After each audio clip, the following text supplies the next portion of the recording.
and welcome back to our channel. This is second episode and you're watching Swaad, a taste of life. Today we are at Gurkha's restaurant and bar which is located at Salty Mode. र आजको एपिसोडमा we have celebrities from different backgrounds who will taste हाम्रो शेफले बनाउनु भएको डिशहरु. नमस्ते, म chef Ganesh.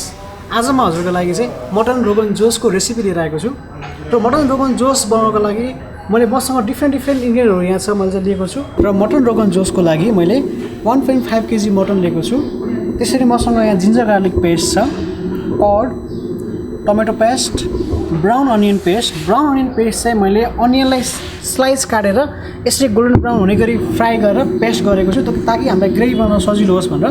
त्यसरी मसँग छ घिउ, त्यसपछि मसँग छ गरम मसला पाउडर, मिट मसला पाउडर, क्युमिन कोरिएन्डर पाउडर र कश्मिरी चिल्ली पाउडर. यो चाहिँ हाम्रो मटन रोगन जोसको लागि एकदमै महत्त्वपूर्ण छ यसको कलरको लागि चाहिँ.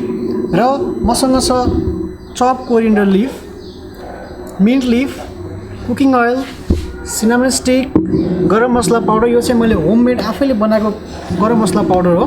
त्यसपछि मसँग छ ब्ल्याक कार्मन, ग्रिन कार्मन र बे लिफ. यसले मटन रोगन जोस चाहिँ किन भनिएको हो त?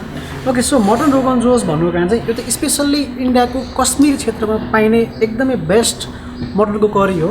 र यो मटन करीमा चाहिँ कश्मीरी चिल्ली पाउडरको रोगन चाहिँ हाम्रो फ्याट माथि, ताकि तपाईँले घी युज गर्न सक्नुहुन्छ अथवा अयल युज गर्न सक्नुहुन्छ, त्यो फ्याटको माथि चाहिँ हाम्रो चिल्ली पाउडरको रोगन आउने भएकोमा चाहिँ रोगन जोस भनेको. So I hope they like the recipes. So let's get started. So mutton rogan जोसको लागि म सुरुमा मटनलाई रोस्ट गर्नको लागि गोल्डन ब्राउनको लागि मैले चाहिँ यसमा 2 स्पुन जति अयल राख्छु.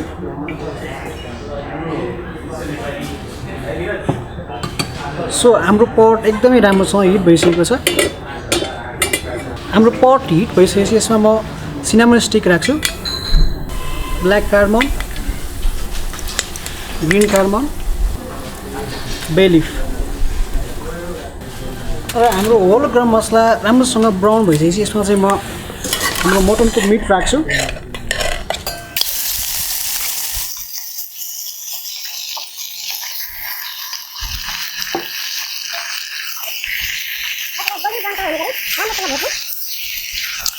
सो के हाम्रो मटनलाई चाहिँ मैले राम्रोसँग बेली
मजाले ग्रेभीहरू पाकिरहेपछि यसमा चाहिँ म सल्ट राख्छु.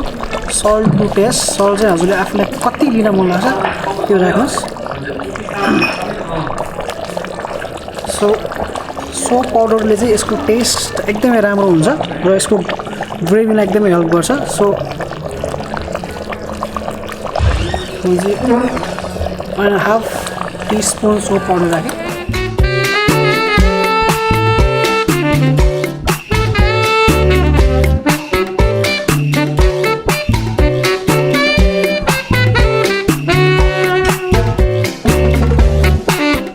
रोगन जोस अब रेडी भइसक्यो.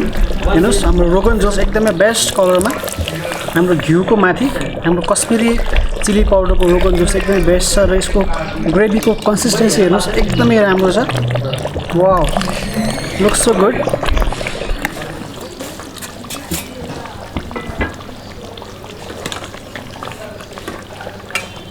So our mutton rogan juice looks absolutely delicious. हामी ready Santa? हो अब हामी एकदमै रेडी छौँ हाम्रो मटन रोगन जोस रेडी भइसकेको छ तपाईहरु हेर्न सक्नुहुन्छ यसको कलर एकदमै राम्रो छ र यसको रोगन पनि आइसकेको छ हाम्रो चाहिँ घिउमा र यसको ग्रेभीको कन्सिस्टेन्सी अझै राम्रो छ र यसलाई चाहिँ म अर्को बलमा सिफ्ट गर्छु र यसको कलर अझै राम्रो देखिन्छ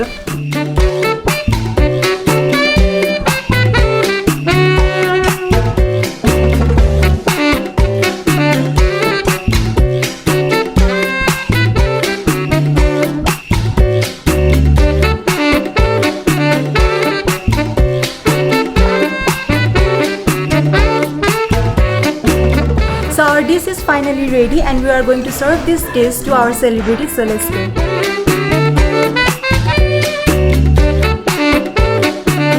So our special guests are ready to taste the dish, so let's welcome them.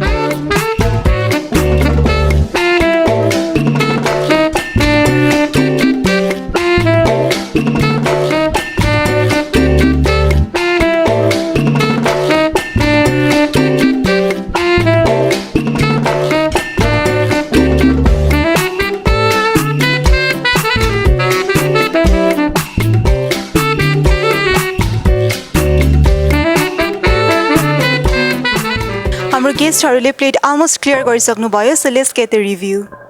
First we have Niraj.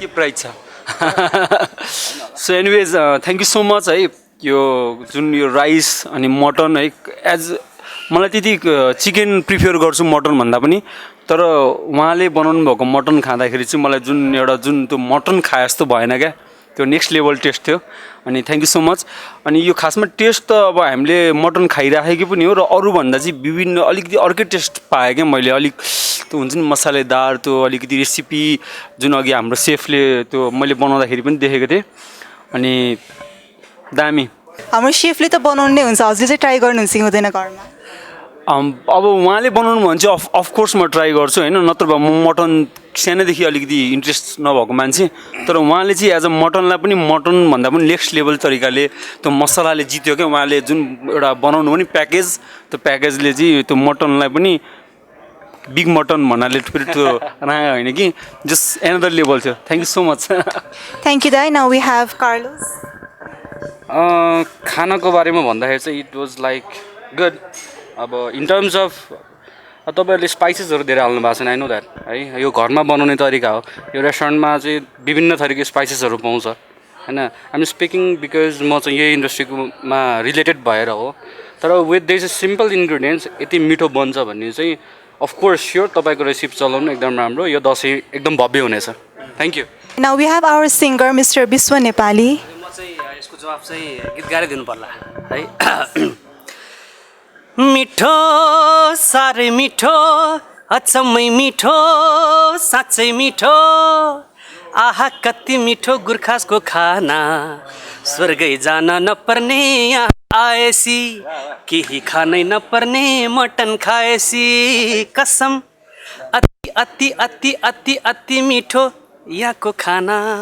हामीले हाम्रो गेस्टको रिभ्यू त लिनै हाल्यौँ now I like to ask our chef to explain more about this okay thank you first of all हाम्रो गेस्टलाई म एकदमै थ्याङ्क यू भन्न चाहन्छु उहाँले चाहिँ आफ्नो एकदमै बिजी टाइमलाई पनि हाम्रो निमन्त्रणा स्वीकार गरेर यहाँ आउनुभयो र यसको लागि चाहिँ स्पेसल्ली म यो मटन रोगन जोसको बारेमा एक्सप्लेन गर्दाखेरि चाहिँ मटन रोगन जोस चाहिँ एउटा इन्डियाको कश्मीर स्टेटबाट ओरिजिन भएको डिस हो मटनबाट बनाउने यसमा चाहिँ इन्डियन स्पाइसेसहरू बढी युज हुन्छ र मैले चाहिँ हजुरले आफ्नो घरमै एभाइलेबल हुने स्पाइसेसहरूबाट बनाउन सकिन्छ भनेर चाहिँ एउटा एकदम सर्ट र आफ्नो घरमा एभाइलेबल हुने रेसिपी चाहिँ लिएर आएको छु I hope you like the recipes र वान्स मोर हाम्रो गेस्टलाई फेरि पनि एकदमै धेरै थ्याङ्क यू